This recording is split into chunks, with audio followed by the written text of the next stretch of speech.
Nos diz assim: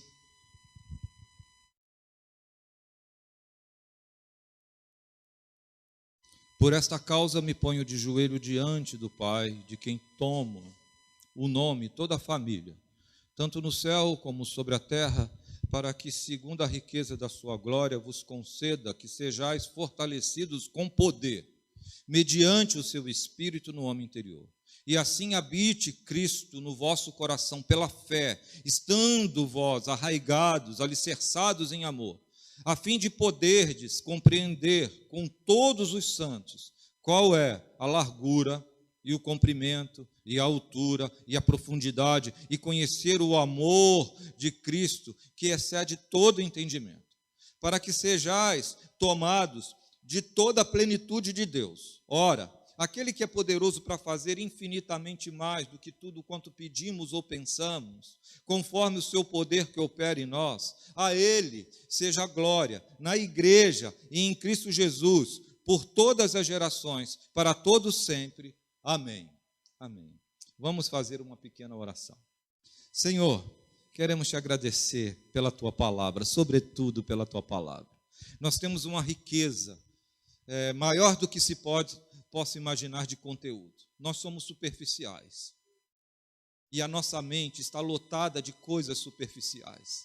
Estamos diante de um conteúdo robusto, Senhor, poderoso, vivo.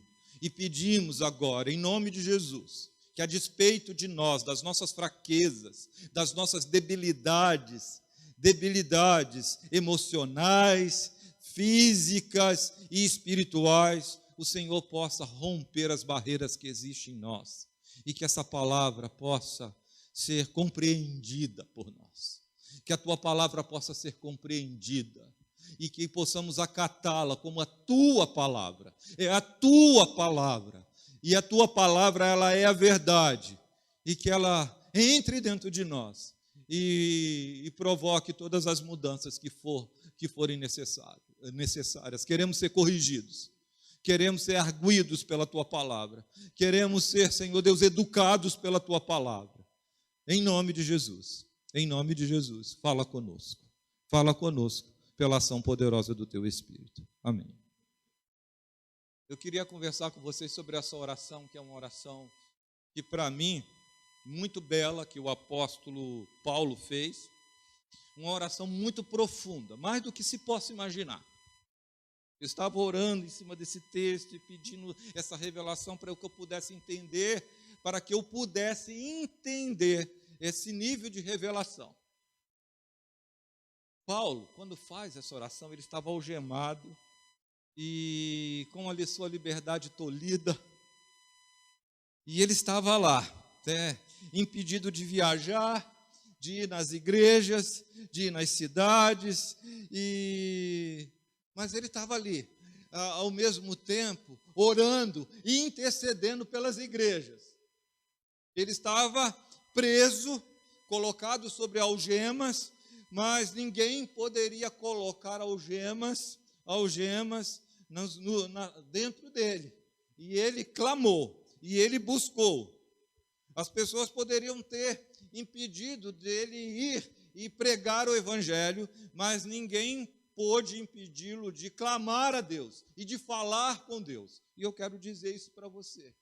Às vezes, as pessoas podem até colocar algemas em você, tentar te impedir de realizar, a obra de Deus, mas ninguém pode te impedir de orar e de clamar. Lembrei muito da igreja perseguida na Coreia do Norte, em outros países como o Afeganistão, que eles são impedidos de expressar a sua fé, mas são vivos, eles são vivos por dentro, porque nada nem ninguém pode impedir um clamor de um coração compungido e quebrantado. E nessa oração, Paulo chega numa situação assim de muito fervor, penso eu, mas um fervor tão tremendo, um entusiasmo, um arroubo tamanho, que nós não podemos compreender com a nossa mente, com a nossa capacidade humana, a profundidade dessa oração. Ele diz assim, por esta causa eu me ponho de joelho diante do Pai, que toma todo o nome, toda a família, tanto no céu como sobre a terra. Por que Paulo está de joelhos? Por quê? Se um judeu orava de pé, o judeu não tinha o costume de orar de joelho. Se você observar, não sei se você já viu imagem dos judeus lá no Muro da Lamentação, eles estão de pé, orando e fazendo. Vocês sabem por que os judeus fazem esse movimento? Os rabinos fazem? Para concentrar, para se desligar. Os coreanos fazem isso. Experimenta que você vai ver. Que você se concentra. E eles faziam esse movimento, né? E oravam. Um judeu, ele não orava de pé, mas Paulo aqui estava de joelho. Qual que era a razão de Paulo estar de joelho? Sabe por que Paulo está de joelho? Porque Paulo está pensando na grandeza do plano salvador de Deus. Ele começa a entender a grandeza desse Deus. E quem entende a grandeza desse Deus não tem outra alternativa a não ser se prostrar e se render diante dele, diante da sua grandeza. E ele começou a pensar o como que Deus é grande, o como que Deus é poderoso, né? Um Deus que escolheu as pessoas, que veio até nós, um Deus que nos tirou da morte, um Deus que ajuntou judeus e gentios, estrangeiros, num único povo, derrubando a barreira da separação. O Deus que se revelou em Cristo.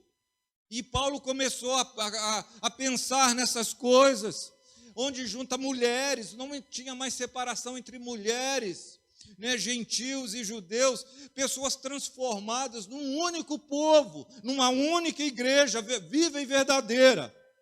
O corpo de Cristo, as ovelhas de Cristo, aqueles cujos nomes estão escritos no livro da vida, e Paulo se rende diante dessa grandeza poderosa de Deus. Paulo está mostrando agora que ele vai fazer um pedido para que Deus, esse Deus tão poderoso, tão grandioso, que é muito maior do que podemos imaginar, Paulo está pedindo para que Deus atenda o pedido dele segundo a riqueza da sua glória. Olha que coisa interessante. Segundo a riqueza da sua glória. A glória de Deus, vamos pensar na glória de Deus. A glória de Deus não é apenas um atributo de Deus. A glória, quando se pensa na glória de Deus, a gente não pensa apenas num atributo de Deus. Os atributos de Deus, eles têm atributos que são comunicáveis e incomunicáveis. Ou seja, tem atributos de Deus que são compartilhados comigo e com você. E tem atributos que só Deus tem. Só Deus tem, como por exemplo, a santidade Deus compartilha conosco, o seu amor Deus compartilha conosco, a sua justiça, a sua bondade, a sua misericórdia, e há outros atributos que Deus se comunica com a gente, e tem outros atributos que só Deus tem. Por exemplo, Deus é autoexistente, Deus não teve começo nem fim, Deus é. Deus não existe, Deus é. Porque se falarmos que Deus existe, a gente pensa que para existir tem que ter um começo. Mas Deus sempre foi. Ele não tem começo nem fim, ele é infinito. Deus é imenso, Deus é eterno, Deus é imutável, Deus é onipotente, Deus é onipresente, Deus, ele é onisciente. Deus, ele é transcendente. Deus é um Deus soberano.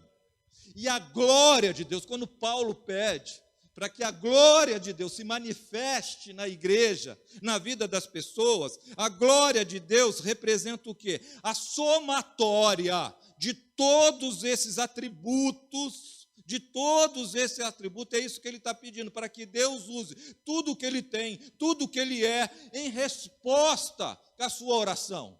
Olha que oração poderosa! Que Deus se revele diante de toda a sua grandeza para a sua igreja. E diante disso, nós podemos pensar nessa oração, que a gente poderia dar esse tema, a oração mais ousada de toda a terra, porque foi uma oração mais ousada. E qual foi o pedido de Paulo? Qual foi o pedido de Paulo? Ele pede o seguinte: para que você e eu, para que a igreja de Cristo seja fortalecida pelo Espírito Santo no homem interior. Você quer ser fortalecido pelo Espírito Santo dentro de você? Você quer que as mudanças aconteçam dentro de você? E Paulo pede isso. Você e eu precisamos desse poder da ressurreição. Sabe esse poder que arrancou Jesus da sepultura? Esse poder pode agir dentro de nós. Eu e você precisamos desse poder, sabe por quê? Porque nós somos fracos. Você já se deu conta o quanto você é fraco? O quanto nós somos fracos? Poder para lidarmos com os inimigos. Tem inimigos perversos, aleivosos à nossa volta, querendo nos devorar, que é um ladrão, que é o ladrão da nossa própria alma, quer nos furtar, que é assassino, que veio roubar, que veio matar, que veio destruir, que é o diabo, que é um inimigo espiritual, que é real. Isso significa que a nossa luta não é contra pessoas, contra carne e sangue somente, mas contra principados e potestades. Paulo vai falar isso no capítulo 6 de Efésios. Então, nós precisamos de poder para vivermos, por exemplo, uma vida santa. Você acha que você consegue fazer o que é certo por você mesmo? Fazer o que é justo, fazer o que é bom, com o coração que você tem, com o coração que nós temos? Nós conseguimos praticar pureza, sermos justos com esse coração? Não. Nós precisamos de poder para viver uma vida piedosa, para ter uma relação com Deus.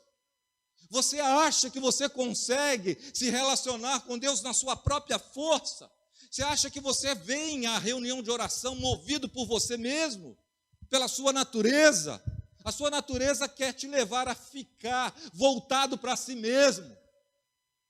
Nós estamos vivendo numa geração de pessoas que estão querendo apenas prazer e satisfação pessoal. E para nos tirar desse estado de letargia, de ego exacerbado, é só o poder do Espírito Santo. Quando você tira o olhar de você mesmo e olha para Deus como a sua principal fonte de prazer, de vida. Só Deus, com o poder do Espírito Santo, é capaz de arrancar nós de nós mesmos e nos fazermos viver para Ele de verdade. Podemos viver essa vida piedosa, vida de oração, viver o Evangelho. Viver o Evangelho não é fácil. Precisamos de poder para viver o Evangelho, sobretudo dentro da nossa casa. Porque viver o Evangelho de maneira estética, isso é fácil. Mas viver o Evangelho dentro da nossa casa, eu pergunto a você, como que você tem tratado a sua esposa? Você que tem adorado o Senhor aqui, tem levantado a sua mão e dizendo que Ele é tudo para você. Como que você tem tratado a sua esposa? Como? Você tem amado a sua esposa como Cristo ama a igreja? Tem respeitado, considerado ela como parte de você? Então tudo começa. Como que você tem tratado os seus filhos? Como que você tem tratado o seu próprio esposo? Como que você tem tratado o seu vizinho? Nós precisamos de poder para que o Evangelho faça sentido na nossa vida, para que o nosso discurso não seja apenas discurso. Existe um idealismo, às vezes, eu sinto que é um idealismo de adoração, que é um ideal na nossa mente, de rendição a Deus, e que não é real, que é um ideal na mente, mas não é real na nossa vida, porque a nossa vida não condiz. O Evangelho não está encarnado dentro de nós não vivemos esse Evangelho, Cristo não aparece na nossa vida de jeito nenhum.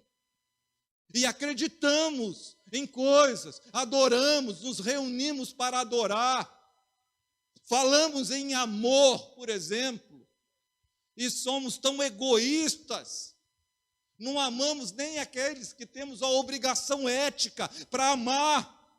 Às vezes nós desonramos os nossos pais, desonramos,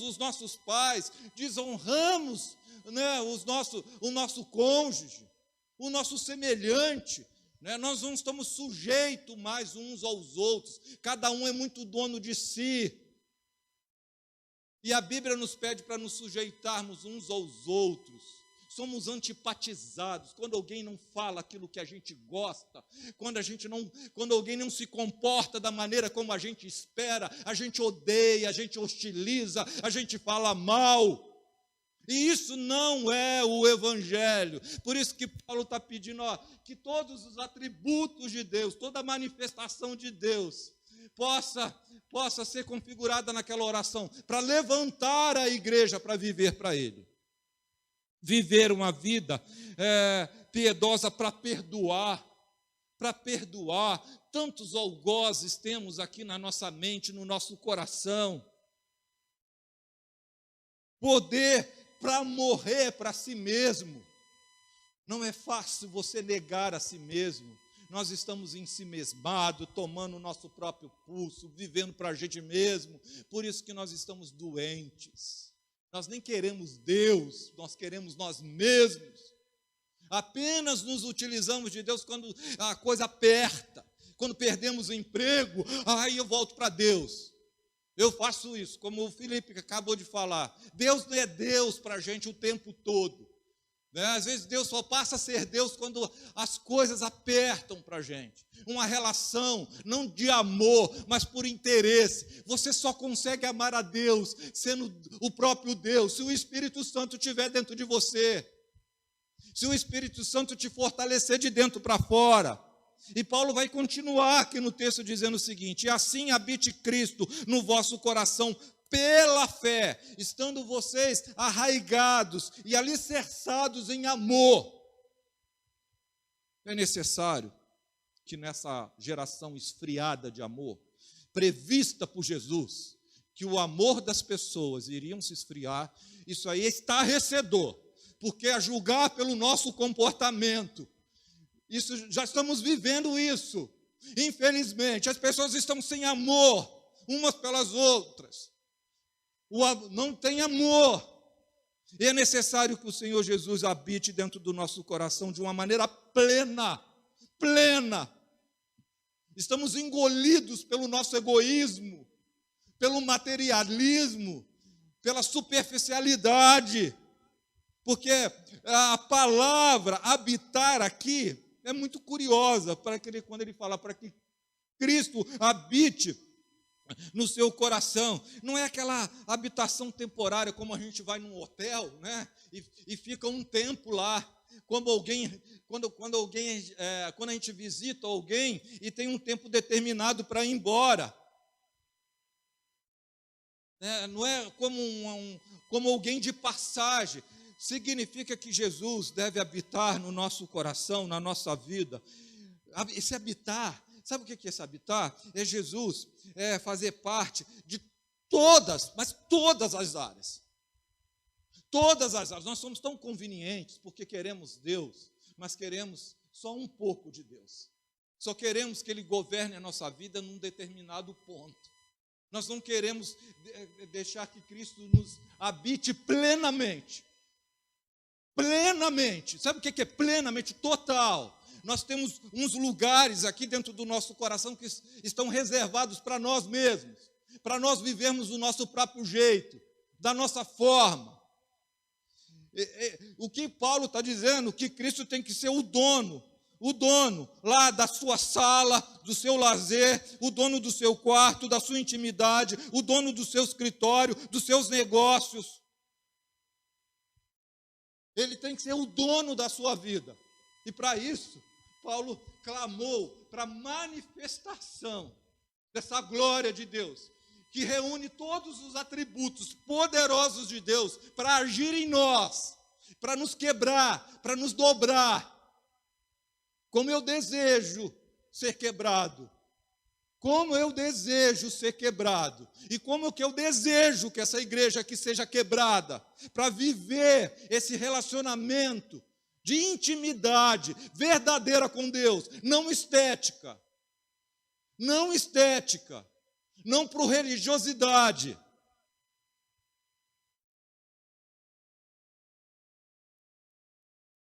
E a gente precisa jogar tanta coisa fora da nossa vida. Tem alguns compartimentos dentro de nós que temos que entregar a chave para o Senhor. Jesus, toma aqui, ó.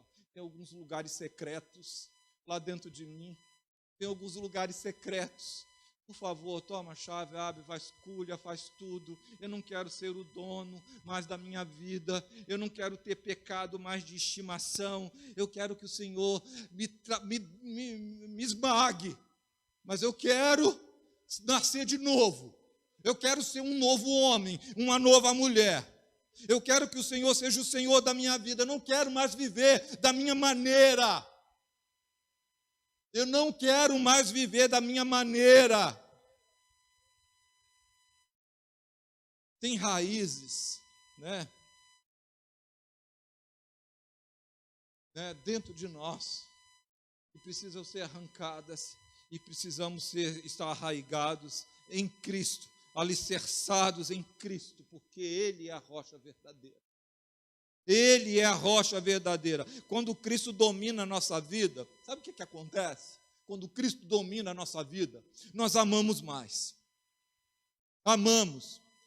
Nós amamos. E amamos aqueles que pensam diferente da gente. Você sabia disso? Amamos aqueles que pensam diferente da gente. Amamos aqueles que não nos amam. Olha que interessante isso. Você é potencializado para amar aqueles que não te amam tanto. Amamos aqueles que nos perseguem. Sem Cristo sendo o dono da nossa vida, isso não é possível. Sem Cristo, quando Cristo não é o dono da nossa vida, a gente vai gostar de quem gosta da gente.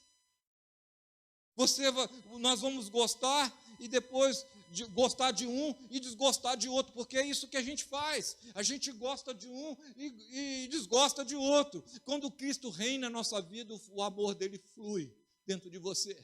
Ele flui dentro de você, independente de quem seja a pessoa. Nós vamos escolher um e repudiar o outro, em detrimento do outro. É necessário, gente.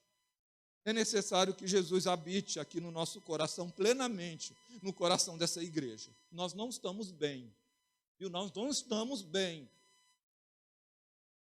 Nós precisamos melhorar de dentro para fora. Nós precisamos de mudanças, e mudanças reais. E precisamos ter a humildade para admitir isso na nossa vida. É necessário que Jesus habite plenamente no nosso coração, para nos amarmos assim. E Paulo continua, ele prossegue dizendo o seguinte, que nós precisamos também compreender qual que é a largura, o comprimento, a altura e a profundidade desse amor. Esse amor de Deus, ele não pode ser compreendido dentro da lógica humana, porque excede todo e qualquer entendimento. Excede todo e qualquer entendimento. Quantas vezes a gente passa pela vida sem meditar, sem dimensionar esse amor de Deus. Esse amor de Deus por nós. Esse amor de Deus é tão grande que ele é capaz de nos constranger. Se ele sendo Deus, ele se fez homem. Vamos imaginar esse Deus que se fez homem. Transcendente, ele se esvazia, sendo o rei da glória, o grande monarca do universo. O grande monarca do universo. Ele desce até aqui. Ele se humilha. Ele é o rei dos reis. Ele é o senhor dos senhores. Ele é um homem que se tornou servo e morreu por nós.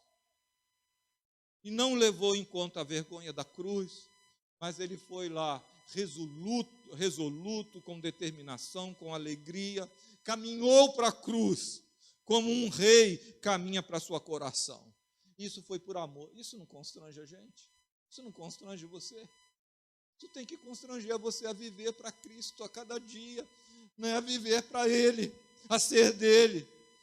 Se você estiver pensando aí no seu coração, ninguém gosta de mim, porque a gente tem dessas coisas, né? A gente é carente de pessoas, a gente é carente de tudo. Mas eu quero te dizer o seguinte, a graça de Deus é melhor do que a vida. A graça de Deus nos basta. Ela nos é suficiente. A gente fica meio carentinho, às vezes eu fico meio carentinho de filho, eu fico meio carentinho da esposa, mas se Deus for tudo em mim, eu vou ficar menos carente, porque essas relações vão ser apenas acréscimo. Às vezes eu fico carentinho de amigo. Não, sabe aquela coisa que a gente pensa que ninguém gosta, mas Deus nos ama. Deus provou isso lá na cruz do Calvário, que Ele nos ama, e que Ele nos ama. Que Ele nos ama. Jesus amou você e a si mesmo se entregou por você. Você quer o que mais? O que você quer mais? Paulo está orando para que você compreenda essa grandeza desse amor. E quando você compreender a grandeza desse amor, você vai ser curado de todas as suas carências emocionais. Você vai ser curado de todas as suas carências emocionais. E Paulo, penso eu, chega ao ápice dessa oração, para a gente terminar, dessa oração. E eu acho que não existe mais nada audacioso do que essa oração que o apóstolo Paulo fez. Ele ora assim, para que você e eu sejamos tomados da plenitude de Deus. Ora, vamos pensar num Deus tão transcendente como o nosso. E Deus ele é maior do que se pode conjecturar. Ele é maior do que tudo que existe, Os estudiosos dizem, só para vocês terem uma ideia, os estudiosos dizem que o universo tem mais de 93 bilhões de anos-luz de diâmetro. Isso significa, se você voar na velocidade da luz a 300 mil quilômetros por segundo, nessa velocidade, você demoraria mais de 93 bilhões de anos para chegar na outra extremidade do universo. Não há 1 centímetro desse universo onde Deus não possa dizer, isso aqui é meu, eu criei, eu estou aqui. Olha a grandeza desse Deus. Pois agora Paulo está orando para que você e eu sejamos tomados dessa plenitude de Deus. Eu não sei se a gente aguenta isso. Eu estava dizendo para o Senhor, eu não sei se eu aguento. Eu morro. Esses dias a gente estava comentando no estudo de doutrina aqui, da história de Enoque, que ele andou com Deus e ele foi arrebatado, ele foi tomado para Deus. Se essa oração for possível, ser tomado pela plenitude de Deus, eu quero isso na minha vida. Eu quero e eu desejo isso para a vida da igreja, da mesma maneira que Paulo está orando com todo fervor, sermos completamente plenificados da presença gloriosa de Deus na nossa vida. Agora eu quero concluir dizendo o seguinte, se a gente pensar que Paulo para aqui, aí se a gente ler o verso 25, ele diz o seguinte, olha, aquele que é poderoso, será que a gente pode ler o verso 25 juntos aí, do capítulo 3? Vamos lá ler juntos para a gente encerrar? Não tem o 25? Aquele que é poderoso para fazer infinitamente mais. Não é 25. É o 20? É o 20. Vai. Vamos lá? Ora.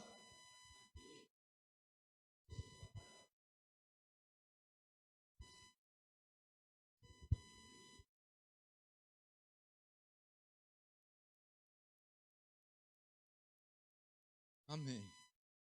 Amém. Esse é o pedido de Paulo e ele encerra dizendo o seguinte, que Deus pode nos fazer mais do que pedimos ou pensamos. Você acredita nisso? Amém? Você acredita nessa verdade? Você acredita que você pode ter uma vida diferente do que você tem vivido? Se você clamar a Deus, eu acredito que essa igreja pode se levantar para ser uma igreja totalmente plena de Cristo. Que Cristo seja o Senhor do nosso culto, da nossa vida, da nossa mensagem, que Ele seja o Senhor, que Ele seja o Senhor. Que a nossa igreja seja uma igreja cristocêntrica, que Cristo seja o centro, e que nós saímos de cena e que Cristo possa aparecer. Que Deus possa nos abençoar com essa palavra. Amém.